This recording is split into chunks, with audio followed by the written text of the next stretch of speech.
What makes this book so interesting, man, is your story of trying to put it together, which is at least as powerful as the stories in the book, if not in some cases more powerful. So how did you deal with rejection? Oh my God, horribly. You know, because pretty much the whole book at some points feels like this long string of me getting my ass beat, you know? And dealing with that rejection, I realize is not only a part of the entrepreneurial journey, it is the entrepreneurial journey. So how you deal with it is a lot more interesting than how you got your win. Because everybody will get their win in a different way, but how you deal with the rejection in many ways is a universal act. And what I've learned is that I do two things. One, when I'm getting beat up and doors are just being slammed in my face over and over and over again, and I have nothing left, the only thing that keeps me, because I've thought about quitting, you know, I'm a human being, I've thought about, you know, is this worth it? The only thing that would keep me going was that larger belief that we talked about in the beginning of it's not about me. There'll be points on my journey where I would be, you know, up at 4 a.m., sleeping at midnight, just pounding the pavement. And after, you know, getting rejected over and over and over again with that kind of lifestyle, you lose your spirit of what started it. And it was my best friends that would save me. And they would be like, dude, tomorrow, like, I'm taking your phone. We're going, you know, on an adventure. We're going, you know, whatever it was. And in many ways, that was like my emotional reset, which saved me over and over and over again. How can we achieve a high performance mindset when maybe we don't have a great coach like that? Or someone who's powerful in our lives that maybe doesn't emit the best energy? That's a great question, isn't that? That's such a good question. Okay, so some of you have not had the opportunity to have people in your life that get you and understand who you are. And maybe they're not sophisticated in the way that they guide you. It's a nice thought to think that we become the average of our 5 most intimate relationships. Financially, spiritually, education, you know, like we become the average of the people around us. And so I don't know a way to, I'm missing the words to share with you the importance of having people that get you and that have been down the journey and they want to help you be better. So being available for being coached is part of it. And then understanding the process to coach others is the gift you give in return to pay it forward. And so I don't have a clear answer other than maybe being open to being coached by people that have accumulated and understand and reveal to themselves a sense of wisdom. And there's wise women and wise men, and being open to that is really a wonderful accelerant to you becoming who you're meant to become. It can't happen from reading. You're not going to get it in a book. Reading is great. You know, it's a center to acquire knowledge. But moving from knowledge to insight is something that is really important. And let's never ever forget that you are your greatest coach. You are with yourself often, when you're present at least. And the inner dialogue that you have and the relationship you have with yourself was taught to you. You didn't just come into the world with that software, it was taught to you. And the good news is, if it was taught to you, you can change it. You can discard that part of you and those parts of the conversation that are no longer fitting, and you can upgrade. You learn from failure, you learn from getting hit in the pocket. Oh, yeah. You know, you learn from getting hit in the pocket. You follow me? When you're giving somebody half your money and you gotta sell your house, and you learn. I made a mistake. Next time, I'm gonna play a little closer to my chest. That's how you learn in life. It's not by reading a book, because you're not going to listen or read. The art of war is going to teach you how to, or the war of art is going to teach you how to plan and strategize, or both how to get rid of your fears or whatever. But it's not going to tell you what to do and what not to do, and what's a mistake and what's not a mistake. Nobody knows the truth. You think Kenny Rogers, when he invested in that chicken company, he thought that, no, you know, they came to him with a deal. Who the knows until you try it? You don't get smart by reading a book or reading about Nostradamus. You get smart by failing. And then you decide what you're not going to do no more. I won't be doing that shit no more. You know what I'm saying? Start checking in with your thoughts and how you're feeling each day. So outside of a gratitude practice, which I'm going to kind of talk about as well, this is probably the #1 fastest way that you can start changing your life. And I'm going to tell you about the ripple effect that happens. So it's checking in to see where you're at. What emotion are you feeling in that moment? So if you wake up in the morning and you're anything like me, I don't necessarily wake up in the best mood at all. So I really need to start figuring out how to up level my feelings, right? Because our feelings are the best indicators of what we're attracting, what we're going to attract that day, how we're going to feel, maybe what's going to come into our life, who we're going to end up talking to. Because truly, I know that we are all on we're all vibrating at a different frequency. So if you are a really positive, excited, happy person who knows that great things are gonna come your way, or who's always thinking positive, you're gonna attract that same type of person. And I can see this through my life as I've really started to up-level my life and my thoughts and my business, the people that are being drawn to me. So you really do, it really is like attracts like. So what we want to do is we want to get you into that mode, right? Those people that you're like, wow, they can just walk into a room and you just feel their energy. They're just vibrating so high, or maybe they're just always so happy, or they always, you just want to be around them because you want a piece of what they have. So how do we get there? How do we become one of those people when you wake up in the morning? Maybe if you are at a low point or you're thinking about all the things that you have to do that day, what is a thought or what is something that you can do to get yourself to the next best reachable thought? So I don't want you to think that you have to go from 0 to 100 in that split second. It's basically going from 0 to 5 to 10 to 20 to 50 and working your way up. So it's one thought at a time. So maybe you wake up and you just say 3 things that you're grateful for every single morning. You let yourself really experience being grateful for it. Really think about why you're grateful. And then what you're gonna do is as you mosey down the stairs to get your cup of coffee, you say 3 more things you're grateful for. Or I'm so grateful that I have a job today because of what it allows me to do. And you really start letting that sink in. And you think of something that maybe you're excited about, something that you could create, something that you love about yourself. It's this constant up leveling of your thoughts. So it's guiding your thoughts, right? So instead of just being mindless, which what happens, we're imperfect human beings, right? So when we're mindless and when we don't guide our thoughts, they're gonna go to chaos. They're gonna go to craziness. They're gonna go to overwhelm because life is crazy. And we're constantly getting sidetracked. We're constantly getting distracted. It's literally people's full-time job on TV, on Instagram, on whatever we're doing to distract us, right? They want us to be their consumer. They want us to be completely distracted. They want us to go to this fast food place, do this thing, do that thing. So we need to bring it back to a mindful place. So really that's what we're doing when we up-level those thoughts, is how do you bring it back from crazy town? So bring it on back and then guide it to that next best thought, right? Because the next best thought is going to attract another good thought, attract another good thought, and attract another good thought. When you're starting out particularly, you have to play to your strengths. You have to do something that really excites you, and whatever's different about that. And in the case of following the non-linear structure was a somewhat unusual choice. But it's those things that are the strength of the project.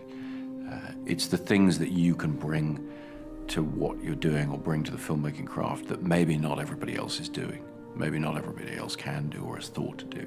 That's what's going to distinguish the thing. So it might seem in some ways more difficult or seem like something that would make the project more difficult to sell when it's finished, you know, what have you. But for me, I think the answer was definitely to try to play to my strengths and the things that I personally was passionate about. There's a gap between who people are and what they tell you they want to accomplish. Because in the beginning, I hired everyone. Right. Not because I'm super smart and thought, hey, I should. There was no one else, right? Like we had the smallest handful of people ever. And so I started doing the interviewing. As I was doing it, I started realizing, God, these guys tell me they want to do something amazing with their life. And if you just listen, like, wow, yeah, like I want to be on your team, dude. You're going to do amazing stuff. And then you realize they can't execute on that dream. So why can't they? They don't have the mindset yet Like you could do an entire podcast series on how to get the mindset, but I'll just use Carol Dweck and her amazing book, Mindset. I have it up there too on the shelf somewhere. I'm sure. Such a good book. I see Simon Sinek up there, who is also very influential in us. Yeah. And she says some people either believe they're as smart as they're ever going to be, and that's that. So they're going to be ego protective, and they're going to, try to thwart anything that makes them feel like they're not the smartest person or whatever. And then there's people with a growth mindset, and they realize I'm not the smartest person, and I'm certainly not as smart as I could be. Yeah. So even if I am the smartest person that ever lived, I could get a little bit smarter. And so when they're confronted with contradictory information, they learn and they soak it up like a sponge. Whereas other people are fixed mindset, right? Correct. They're fixed on like, no, this is the way and I'm right and that's wrong. Yes. And I would say the world, everyone's on a spectrum, right? Even I, as much as I believe in it and work my ass off to be a growth mindset, I still have, let's call it 10%, where I catch myself and I'm like, come on, dude, you know better than that. Yeah. But so people that fall in the, let's say, sub 50% spectrum of the growth mindset, it's got to be 98%. Ben Graham in his low teens looked around and he looked at the people he admired and he said, I want to be admired, so why don't I just behave like them? And he found there was nothing impossible about behaving like them. And similarly, he did the same thing on the reverse side in terms of getting rid of those qualities. One of the things I advise entrepreneurs to do is when you have an idea, a classic entrepreneurial impulse is to hold the idea close to you and not go tell people because, the idea is so special. Right. That's almost always a mistake. Go talk to Why is that a mistake? Yeah. It's a mistake because your actual real competitive advantage is not that you have this idea that you have locked away in your closet, which may or may not be accurate and you have no idea which it is. Your actual competitive advantage is if you're assembling the intelligence around, does this idea work? What is the right team? What is the right learnings? And we're essentially in motion. I think that's what people always have to ask themselves. Do you believe in the concept of what you're doing? Do you believe that there's really a there there? If you can figure out the right, product package or the right way to reach users, and if you believe that, then, keep scrapping, because usually there's a way. Like me, have to do everything 3 times before we get it right. Thankfully, I know that. So I know that I have to get up early and try it 5 times, because the 8-year-old will be able to get past it in 2 times. So I have to be on my feet longer, but at least I know it. And so I just go at stuff. And it's served me very well, in that my resume is pretty varied, and I have a pretty interesting life. I get to do different stuff and have a bit of access, because I just said, I'll try that. I mean, why would I hold back? People think happiness is all about money. Happiness is never, ever about money. Happiness is about being able to control your own life. That's all you want. It don't matter what you got in your bank, but if you can control your own life, you're happy. That's the beauty. And that's where everybody's mixed up. Yeah. Because you got all this money, but somebody else is controlling you. As soon as I got off the phone call with him, and then also when he said, it's not in the picture now, but I think it'd be great if Dallas danced at the end, and my heartbeat went up on the phone, and I started breaking a cold sweat, like going, no, that's not. And as soon as I went, oh, no, that's not that. The other devil in my ear said, dare you, dude. And I just went, of course. I think yes. Because I immediately noticed, if you don't, you're wussing out, dude. Are you kidding me? You will forever regret. You have to. So as soon as I got over that, I was like, well, that's inevitable. I'm doing it. Now, I got to bust my ass to go do it the best I can. And there was a lot of fear in that. I mean, that was some majorly good anxiety and fear. And then, now I'm saying by that time, now everything, my choices from that phone call on were, anything I was nervous about, you have to go, f it. No, dude, go. All the way, go, meet midnight. Yes, can y'all meet me for another choreograph session? 8 a.m. Sunday morning, do you got an hour? I'm gonna go stand in the mirror. My wife's over there watching, reading something. I'm gonna stand in the mirror and I'm gonna practice a move. This is really embarrassing. Well, too bad, man. Do it in the mirror right now, because the less embarrassing that gets, hopefully the more comfortable you'll be when you're out there in front of 80 people and a bunch of cameras. And one thing you do when you go out there, don't come up short. Go all the way. One way to conceptualize what makes a good product is, good engineering is part of it, good design is part of it, but really it's, one way I think about it is maximizing the probability that someone shows up at the front door of, your store or your website or whatever it is and ends up with a solved problem.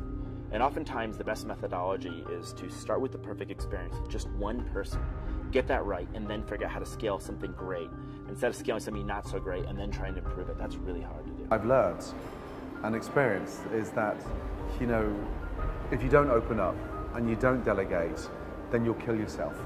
And if there's one thing that I've managed to understand is the art of delegation, because if I can pass on, you know, to Claire Smith, to Arian, my palette, my understanding, my knowledge, then grab it, run it, and then pass it on to your team.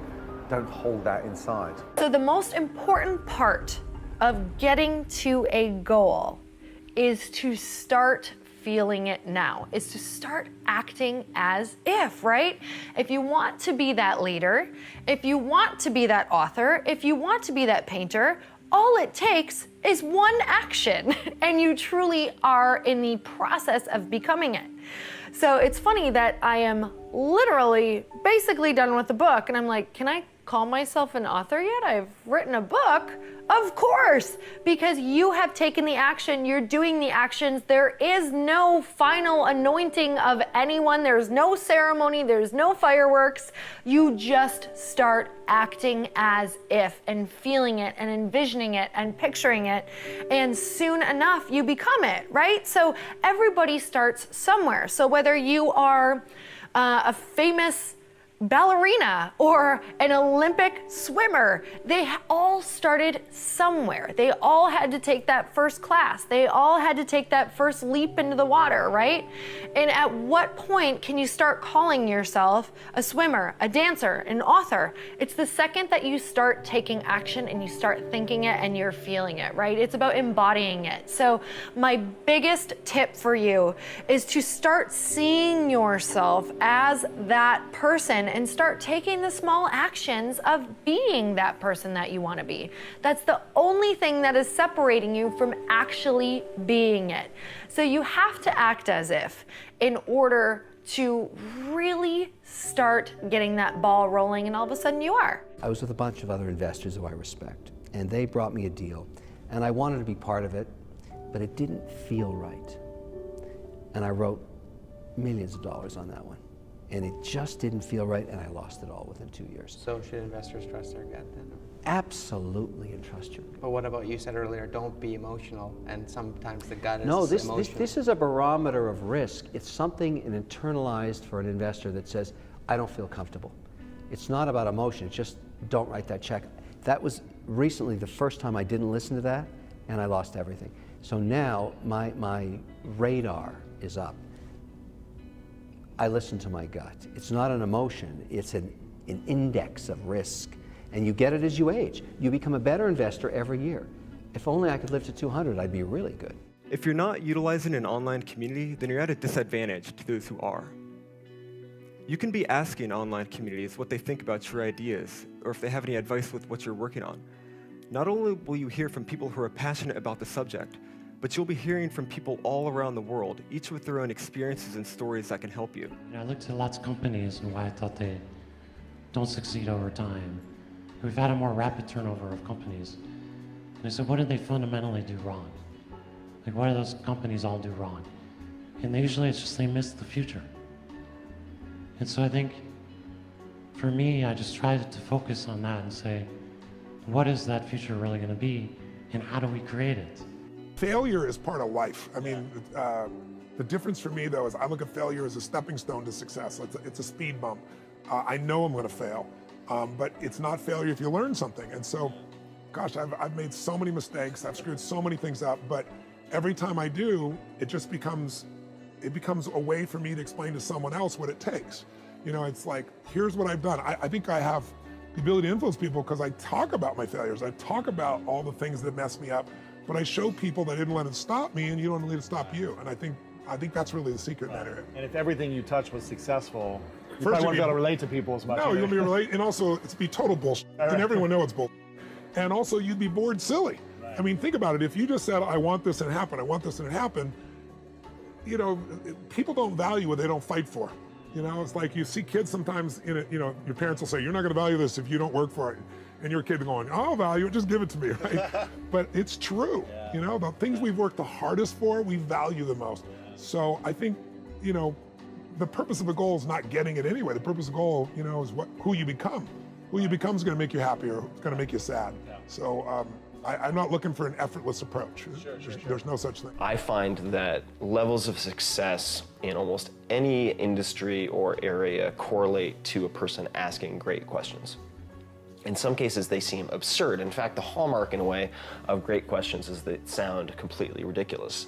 So someone might ask, like Peter Thiel, why can't you achieve your 10-year goals in the next 6 months? As a thought exercise, that's a good question to answer for yourself. And these types of questions come up surprisingly often with very, very impressive folks, whether it's in business, military, entertainment, or otherwise. And the way you can get better at questions is by studying interviews in part. So I studied Larry King, I studied Charlie Rose, I studied Terry Gross, I studied go down the list. I studied Tony Robbins, who does in-person, one-on-one interventions at his events in front of 10,000, 5,000 people. And he's just genius with how he uses questions to like pattern interrupt and grab someone's attention and divert them in a more productive direction. Now, why is that relevant? It's relevant because thinking is the process of asking questions. You're asking yourself questions and then you're answering them in your own head. So if you get better at asking other people questions, you get better at asking yourself questions, which means you're improving your thought performance and level of thinking. Many kids and many grown-ups do figure out over time what their passions are. And sometimes we let I don't think it's that hard. I think what happens though sometimes is that we let our intellectual selves overrule those passions. And so that's what needs to be guarded against. So there are a number of decisions that we make every day, and on a product side, there are a billion different features that we could make. So the hard part is really choosing which ones to focus on, which ones to build, and you only have a finite number that you can't actually execute on. So for us, a lot of it is just listening to the community, and more importantly, understanding, what features they're asking for, but why are they asking for these specific things? What's the root problem they're trying to solve or goal that they're trying to achieve? And a lot of that is based on actual behavior. So not just what they say, but what they do. And if you're really trying to achieve something, then sort of say, hey, here's my vision. And I like to say, be obstinate about your vision, but be really flexible about your tactics. What does that mean? It's sort of like think big, act small. What that means is it's important to have a vision of where you're trying to go. How you get there is a series of experiments. Now, you can call them failures when they don't work, but they're learning experiments where you try things, see what works, try the next thing. Don't solicit feedback on your product, your idea, or your business just for validation purposes. Be really careful about that. You want to tell the people that can help move your idea forward, but if you're just looking to your friend, coworker, husband, wife for validation, be careful, because out of love and concern, a lot of people will express some concerns, and it can stop a lot of multi-million-dollar ideas right in their tracks in the beginning. I would say that the lesson learned for me to anybody else out there interested in starting a business is please find something you're passionate about, because it's so much work, it's so much time, it's so much effort. But if the subject matter is something that you genuinely love to be involved with, it's not going to be that big of a drag, and it's not going to be that much work. It's going to be incredibly exciting and rewarding, because to your point, you'll feel like you're living the life that you're meant to live. If somebody said to you, you'll have or you'll be as successful as you are now, what would you had said back then? I believe you. That's what I would have said. Because I did believe. Yeah, I believed in it. I had very few people who told me that. I had a small group of people that would tell me something like that. Other than that, it was just me telling myself. Yep. So if someone came up to me and told me that all the way back then, I'd say, you're damn right.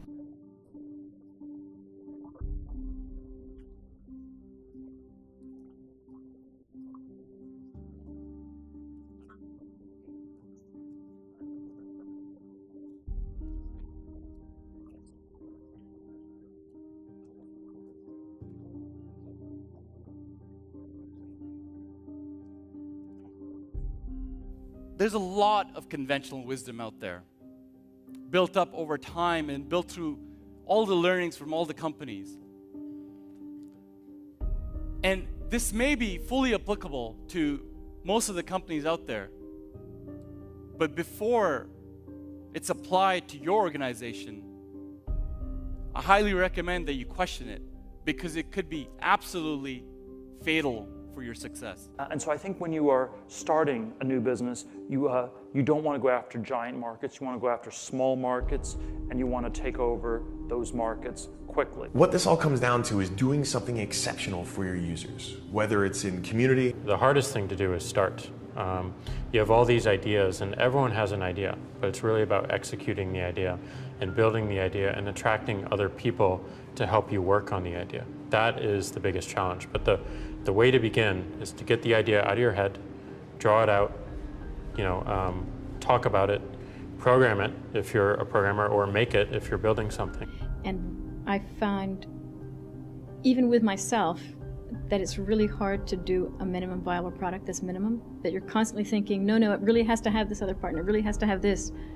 And then you overbuild, and then you have to unbuild and debuild, which is very disappointing. So doing a minimum viable product is really important, and it's even more minimum than you think it is. And so when we're coming up with ideas, we always ask ourselves, what kind of new market is this creating? And then also what part of my day and what problem is it solving? And so I've gone as far as taking an entire catalog of my day from the moment I open my eyes and writing down every single thing I do. And then asking myself, is there something here? And so it's not just about doing focus groups, it's not just about double checking your vision, it really is about integrating this concept of testing our ideas rigorously throughout the product development process, throughout the marketing process, even as we scale up. So when we see a kid with a lemonade stand, it's different than when we see a vending machine selling lemonade, even if it's exactly the same product, because the story around it is what people are paying for. So when I meet small business people, all I ask them is not what's their balance sheet, but what's their story. Why should I pick you? Why do I care about what you're doing? And if you start giving me all this inside baseball statistics about why you're 2% better than some other competitor, I'm already glazed over, because that's not part of the way I see the world. A lot of times I'll be in a 200-mile run or something like that, and I'm all jacked up. Body's broken, mind's broken, spirit's broken. I start to say, what if I can pull this off? When I first walked into the Navy SEAL recruiter's office, he looked at me and said, there's only been 35 African Americans in 70 years make it through. You know what I said to myself? What if I can be the 36th? It's the what if I can pull off a miracle. What if I can become someone that no one thinks I can be? And just me talking about that, I have the hair going up on my arms, because it makes me just like, what if I can be that guy that people who call nigger and this and that, and now I'm speaking at Tom Ferry's event. You can't ever sort of balance two completely contradictory things as a means of hedging. You have to decide what are you going to believe in and put all of your energy behind that. And those are the kinds of strategic decisions and trade-offs that you make every day as an entrepreneur. And it's important that you create the level of clarity and conviction to go after an opportunity that isn't hedging, lots of different ideas or lots of different approaches, because that's the surest way that you'll never be good at sort of anything. Once you have the passion and thing that you're passionate about now, you can look at other people or other entities or other things or works of art, and you can draw things from that to help you be better at what you do by looking for those common denominators. Johnny wanted to know, how do I prepare? How do I prepare? How do I study? How do I view the game? How do you build your game? And my response is much like the way he builds products. You think sequentially. You look at this, the end result of what you want to create, but in order to create that, there's so many other little things that go into this massive entity or device. And it's no different than building my basketball game. You start with, what do you want your game to be? What would make your game most unstoppable or hard to deal with? And now you work backwards from there. And you start building it one piece at a time, one move at a time, one counter at a time. So there's a lot of similarities there. A rule of thumb is to only worry about the next order of magnitude. So when you have 100 users, worry about what the company looks like. Can it survive to 1,000? 1,000, 10,000, and so on and so forth. If you're worrying about the millionth user and their experience and how your technology is going to scale when you have 100 users, you're pointed in the wrong direction. But we realized it pays to be a cockroach. And by that, I mean, it pays just to not stop and just to not die. Like, we thought, everything along the way had tried to kill us, right? Like, all of our friends were like, startups are dumb, you're dumb, your ideas are dumb. And we kind of just looked at all of them and said, whatever, and built Codecademy. So it pays not to quit. Today, you should think, okay, my co-founders, do we cover a lot of surface area? Do we have different skill sets? And is it somebody that I trust fundamentally? And those are really, really, really important questions to ask yourself, because if so, then you have a really strong foundation to go forward. If you're going to start your own thing, maybe you have a grand vision of like all the different features it's going to have and all the different, revenue lines you're going to do, and keep that vision, but do one piece of that first and do it really, really, really well. It's so much better to do a few things well than many things poorly. We get to create any company we want, right? We get to create the reason for its existence. We get to create the rules of the game and who we hire and how we hire them and who can stay and who can't stay, right? It's beautiful.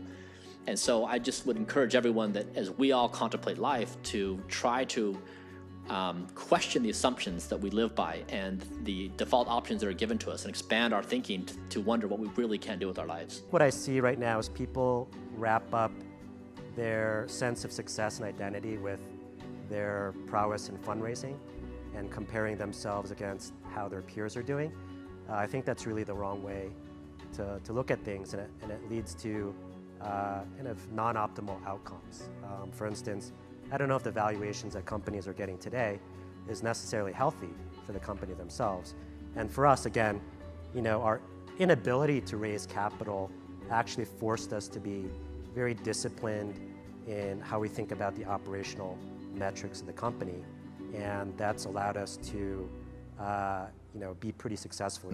But what you really need to do is think about what is the smallest possible test that I can run for this idea, for this concept, for this theory, get it out there and get customers using it. Because your customers are going to be the ones to tell you if it's really working or not. Try to do something that you would want to do anyway, whether it doesn't necessarily have to be a very successful business, because when you do decide to become an entrepreneur and start a business, chances are it's not going to become like a multi-million-dollar business. So at least do something that you love in the beginning so that even if it fails, you'd still enjoy it. I think great entrepreneurs must have the curiosity to kind of metaphorically see around the corner. What's coming? What can I anticipate that other people don't see? And then you must have the courage of your convictions to execute the strategy.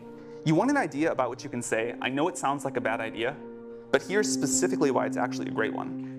You want to sound crazy, but you want to actually be right. Compassion for yourself, of course, is as important as compassion for others.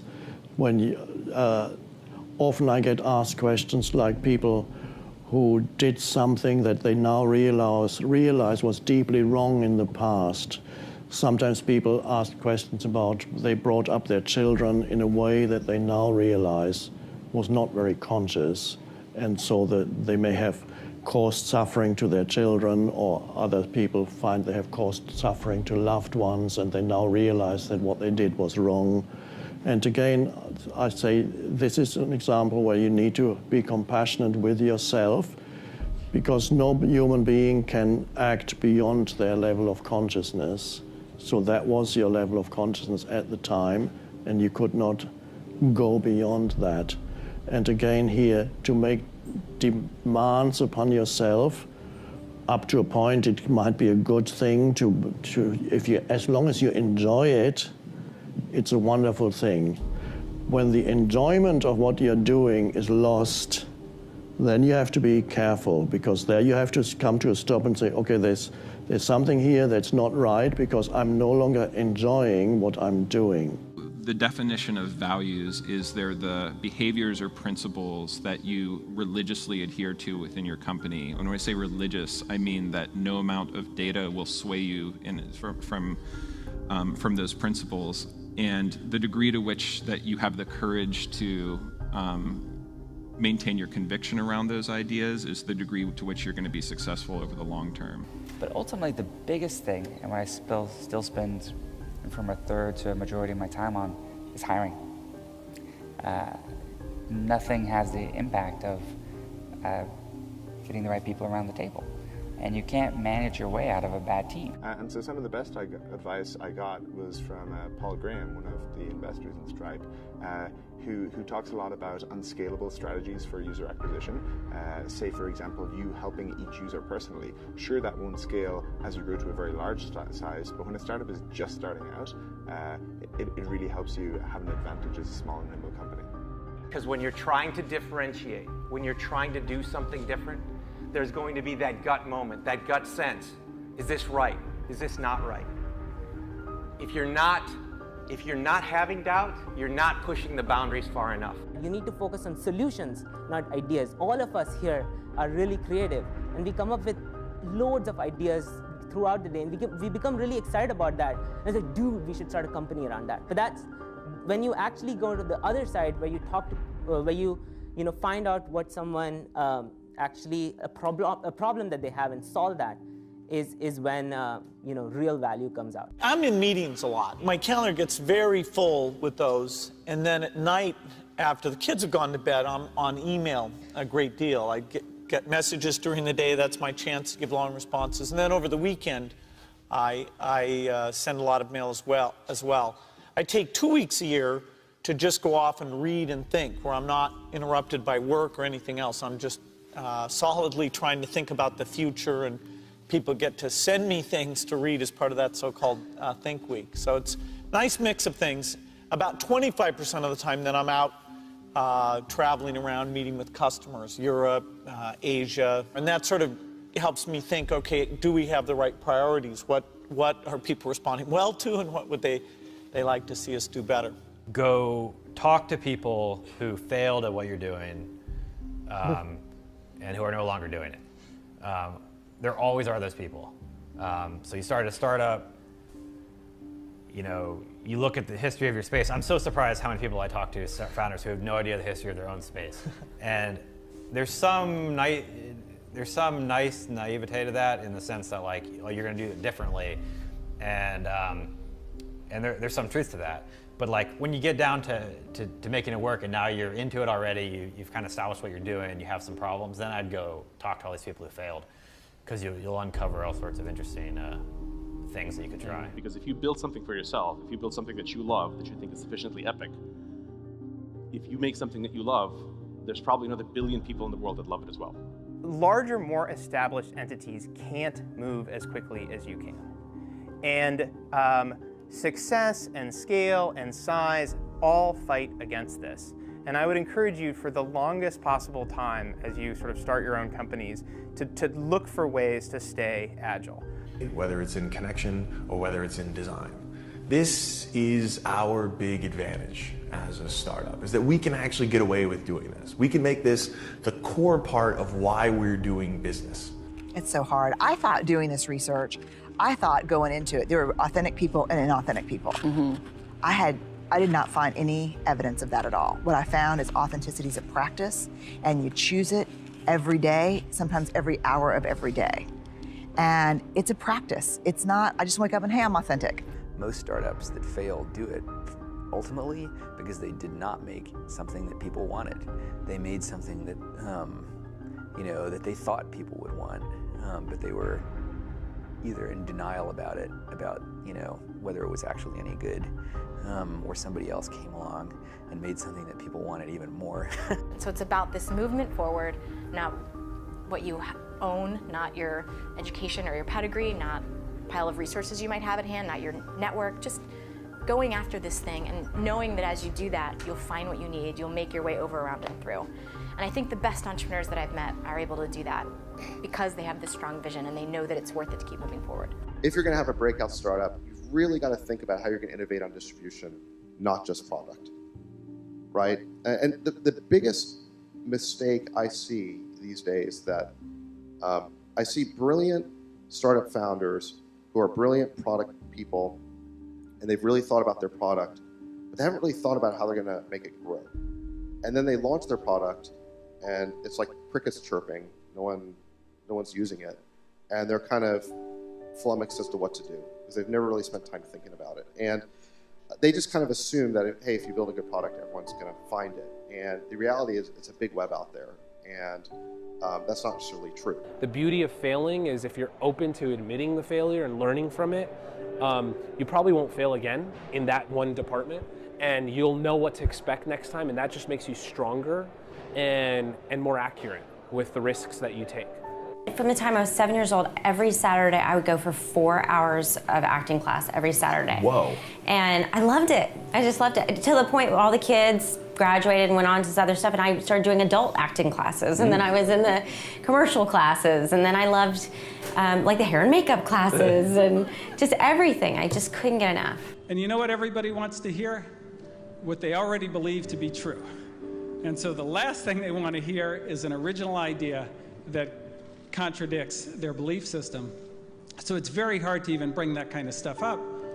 But those are the things, those are the only things that you believe that everybody around you doesn't believe, when you're right, that create real value in the world. Everything else people already know. There's no value created. It's just business as usual. So it's so important to think for yourself. I do believe that organizations, human organizations, are inherently unstable. They will fall over, and you have to work to keep them upright. But they fall slowly. Most people don't notice it. They let their success blind them. They don't see it falling over. The falling takes place slow, but the collapse is quick. You have to do constant assessment.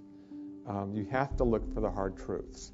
It's not necessarily about the exit or the outcome. It's about the journey. So it's for me, it's just I think you just need to enjoy that aspect of it. It's because it's not always an easy ride. It's a lot of ups and downs along the way. But as long as you're personally fulfilled by that experience and genuinely enjoy what you do, then it makes it worthwhile.